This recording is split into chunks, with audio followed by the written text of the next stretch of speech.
Hello, I'm Leo, the story writer, and I'm here to present a new project.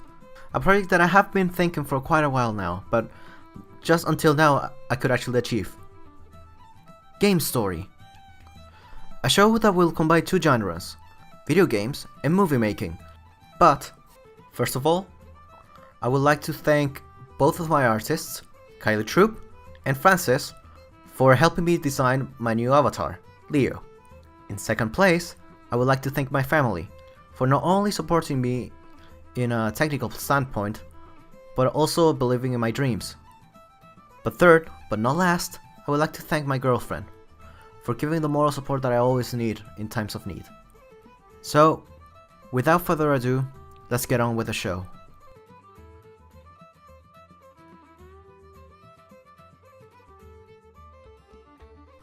So today we'll talk about characters in games, but let's first define what a character is, shall we?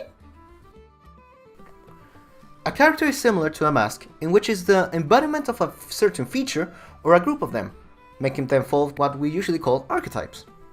This character act and behave in such a way because of what we call events of their lives or traumas.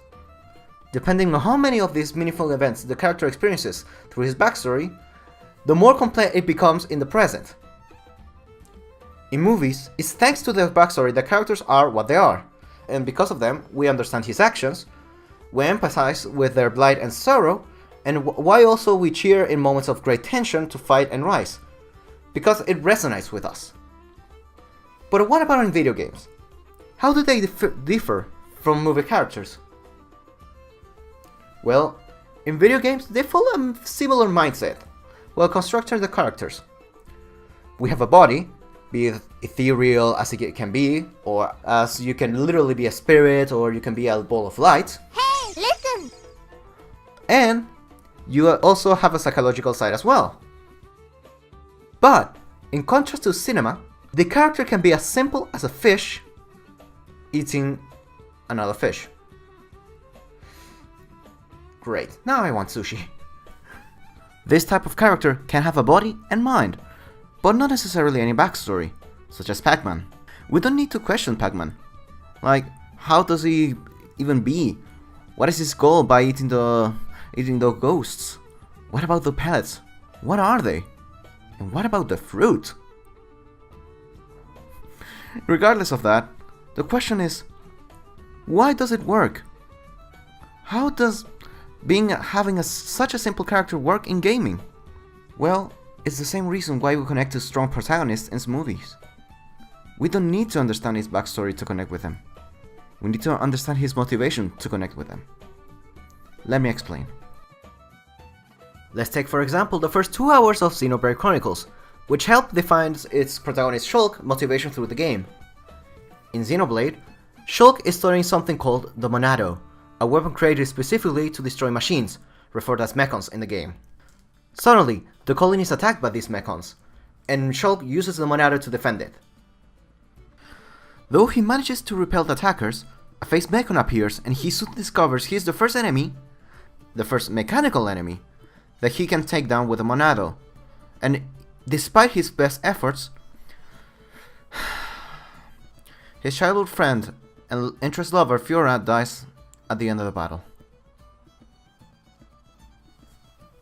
What makes this introduction work so well is because when we fight the face mechon, we see that our weapon has no effect on this guy.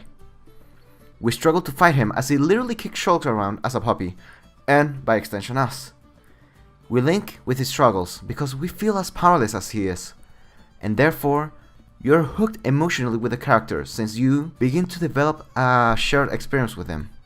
You see, as a player you control a character, and therefore you are responsible for the choices that the character makes.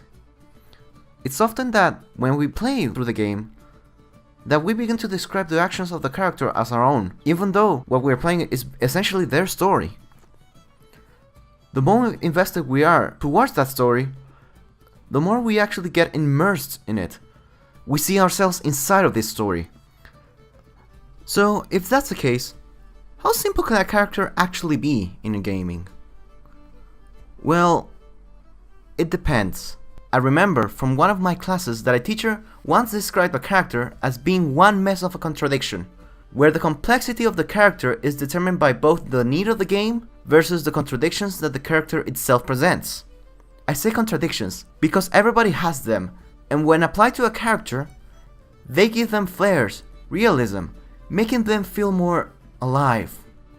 But, as I said before, a character complexity is something that needs to be entirely linked to the game. You don't need a highly complex character for a simple story in a linear game. Like, Mario doesn't need to have much of a reason to jump on Goombas or paratroopas just to save the princess. But, when it is actually used, it can give some powerful emotions to characters. But then, why are contradictions not important? Isn't it more interesting to have a character be just pure justice? Well, no, since it's those flares that actually help the character be believable in the first place. Everybody has a bit of good and evil inside of us, we like it or not, and though we like to think ourselves as good people, it's not really that easy to distinguish what are good and evil actions. True, there have been remarkable people in history in both spectrum of the scales, and that's why exceptions are also present, helping us prove that they exist. And also, be an ideal to actually achieve, or in some cases, to avoid. Having a character that only has positive traits or negative traits can really break the illusion and immersion, especially when you're playing with them, since we don't usually see ourselves as perfect or screwed up entities.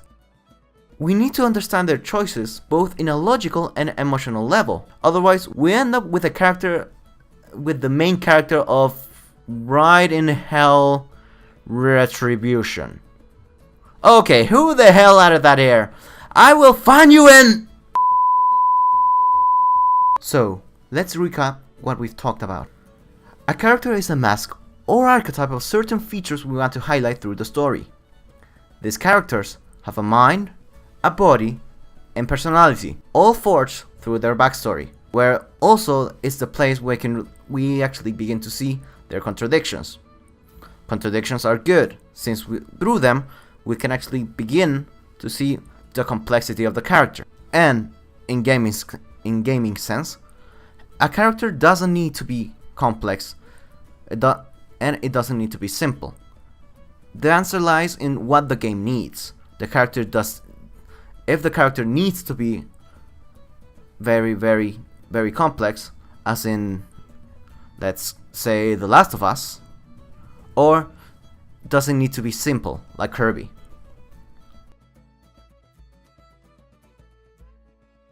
In next episode, we'll talk about archetypes, since that is all.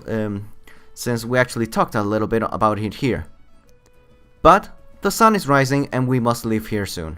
So, in the next episode, we'll talk about that. Have a good day to you, dwellers, and may we see each other on the next night. Leo signing out.